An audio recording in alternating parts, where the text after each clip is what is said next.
8 Zen 2 CPU cores form the brains of PlayStation 5 and enable high-speed complex gameplay, with character counts reaching into the hundreds and frame rates that can be as high as 120 frames a second. PS5 has a powerful RDNA 2 GPU, which can render anything from intricate details to fantastic worlds with vast panoramas to explore. Ray tracing and data streaming rates so high that traversal speeds are essentially unlimited. You okay? I'm working on it! Tempest 3D audio tech brings an unparalleled sense of immersion to the sound. Finally, the DualSense controller has haptics that let you feel through your hands what your character is experiencing inside of the game. Choice for players. Fidelity modes emphasize the visuals, typically through higher resolution rendering.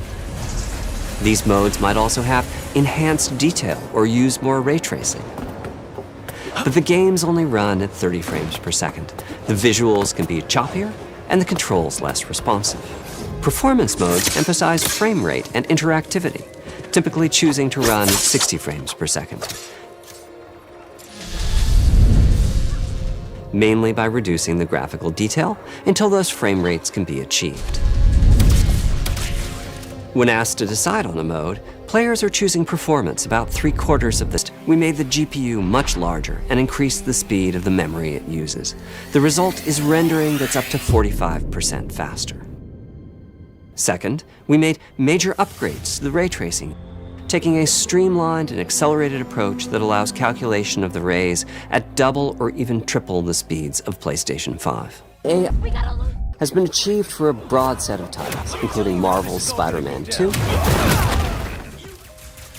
and Ratchet Clank Rift Apart. We can see that PS5 Pro is close to doubling the power of PlayStation 5. What we see here is a difference in detail. PS5 Pro is much sharper and crisper than PS5. For this, my favorite is the parade scene from Ratchet & Clank. Distant details are much clearer. And here we can see Marvel's Spider-Man 2 is noticeably higher resolution throughout the scene, including the trees and procedural cars. We can see increased sharpness to the graphics or smoother and more responsive gameplay. This is the big three showing their value. As you've been seeing, machine learning as there are game engines. The increase in raw GPU power is being especially effective for Horizon Forbidden West. Apart from the detail boost, that extra graphics power is allowing for improvements to lighting and visual effects, as well as to the hair and the skin in cinematics. Open up, guys. Jorav's orders. Good enough for me.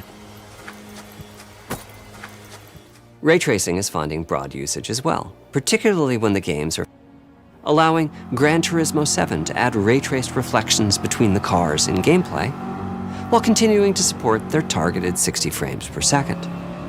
That boost in ray tracing is also delivering big wins for Hogwarts Legacy, allowing not only for better reflections and a greater variety of reflective surfaces, but also for further realism in the casting of shadows.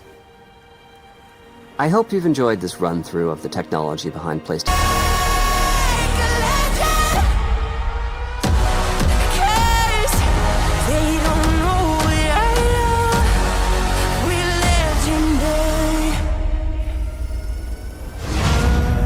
Don't let me hanging.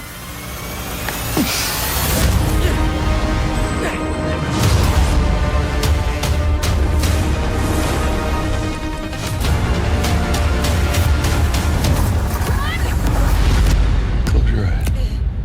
It'll be worth it.